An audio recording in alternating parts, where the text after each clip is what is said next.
Canal 2. Tu viens créer la rébellion à Yaoundé 5. En image, Aïssen Chia pris en tenaille. Il vient créer la rébellion. Un joueur de Canal 2. Il vient créer la rébellion à la mairie de Yaoundé 5. Montre ton visage. C'est toi. Le journaliste de Canal 2 International se voit roué de coups. Des agents de la police municipale de Yaoundé 5 qui filment eux-mêmes la scène. Les bandits comme ça là, les bandits qui se cachent dans les chaînes de télévision. Tous contre un. Le jeune reporter, malgré les attaques plurielles, se maîtrise. À un pas, son caméraman se fait aussi massacrer. Mais là, ses bourreaux sont plus féroces. La preuve en image. La bouche de Bertrand Tassé ensanglantée, son t-shirt déchiré et son arme endommagée. Le souvenir de cette barbarie d'agents de la mairie de Yaoundé 5 tourmente encore cette équipe de reportage. Vous avez vu la vidéo, il m'a tabassé, il m'appelait de menteur, il disait comment nous on appelait les motomans de venir manifester. L'un a même soulevé leur gourdin sur moi et je lui ai dit que c'était très facile de frapper. Le gars, il m'a dit qu'il n'a rien à perdre, il a même enlevé son chapeau. Il nous menaçait, si ce n'était pas les agents de police, je crois que l'un de nous serait en ce moment à la mort.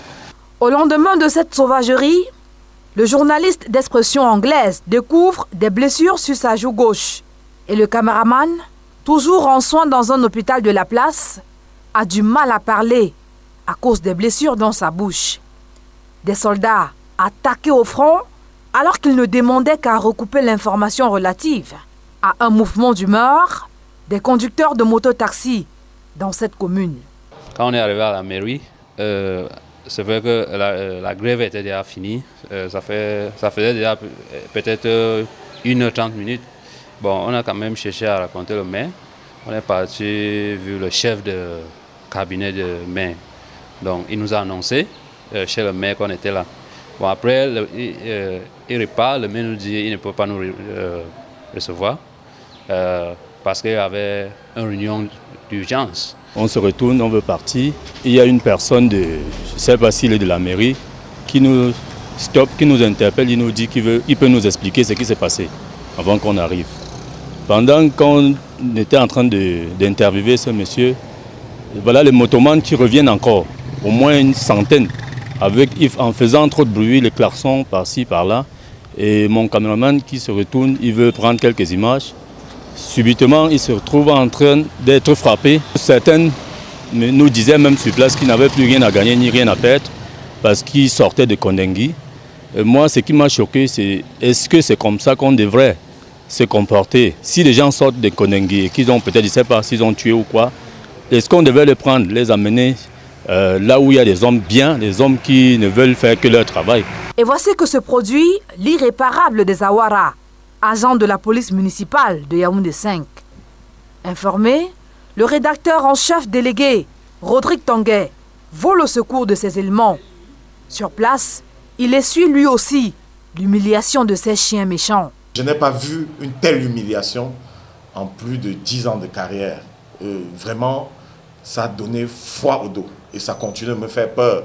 Ça continue de m'inquiéter que jusqu'à maintenant, la mairie de Yaoundé 5e n'a entrepris aucune démarche pour se rapprocher de Canal 2, qu'on sache au moins ce qu'est devenu la caméra, notre outil de travail, que la mairie de Yaoundé 5e n'essaye pas de savoir quel est le sort de ce jeune caméraman-là. Joint au téléphone par Rodrigue Tanguay, le maire Augustin Bala dit que les reporters de Canal 2 n'avaient pas à se trouver là, dans sa mairie. Il est allé plus loin lorsqu'il me dit que il semble que c'est notre équipe qui a demandé, qui a appelé les mototaximens qui étaient déjà calmes au niveau des SOS, qui les a ramenés sur le site de la mairie parce que, soit dit en passant, les mototaximens menaçaient dans la journée de mettre à sac la mairie.